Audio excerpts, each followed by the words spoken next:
Welcome to my travel story. I went to Hiroshima in February 2020 with two of my friends for 2 days. Hiroshima is becoming a common destination to visit by international visitors. In 2017, 2.4 million international people visited Hiroshima. The most famous landmark known in Hiroshima is the atomic bomb dome, which was inscribed on the World Heritage List in 1996. On August 6, 1945, the world's first atomic bomb was dropped and exploded almost directly above the dome, destroying the city instantly. Remarkably, the dome remained standing.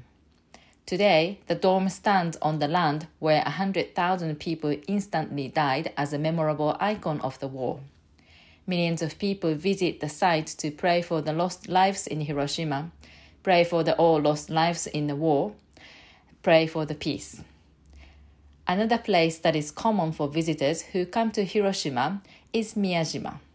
A short train and ferry ride out of the city brings you to a small island of Miyajima, a home of the World Heritage Site of Itsukushima Shrine. The shrine was constructed in 593. It has been known as a spiritual sanctuary of the region since the ancient times.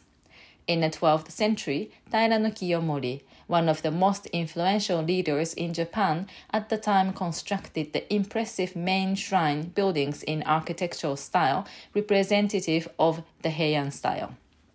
Itsukushima Shrine was built on the water's edge, which with the island's highest peak.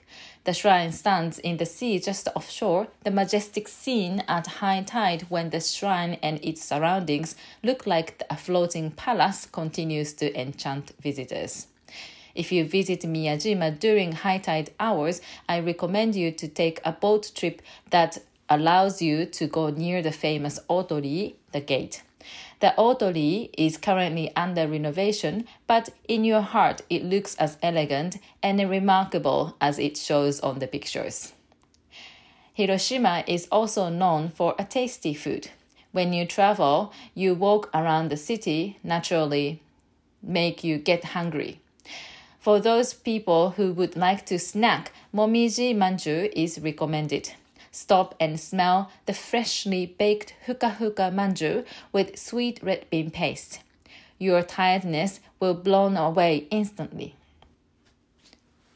Or if you like something savory, oyster curry bread is recommended. The fresh milky puri-puri oyster taste in the crispy deep-fried curry bread will certainly take away your tiredness. The friends I visited Hiroshima with love oysters and wine. We went to izakaya one night where you can get 2 hands full of oysters for only 1,000 yen. We also went to Oyster Hut Kakigoya where you can bring your own drinks. We brought 3 bottles of wine there and then had a bucket full of oysters. Another cuisine popular from Hiroshima is okonomiyaki, savory pancake. You can visit the pancake street where you find several restaurants. They prepare pancakes right in front of you. It is not only tasty, but it's fun and eating together. So this was my travel story of Hiroshima trip I took in February this year. Hiroshima is a peaceful city. You can see interesting things. But for me, mostly I was eating, drinking, and eating more. Thank you.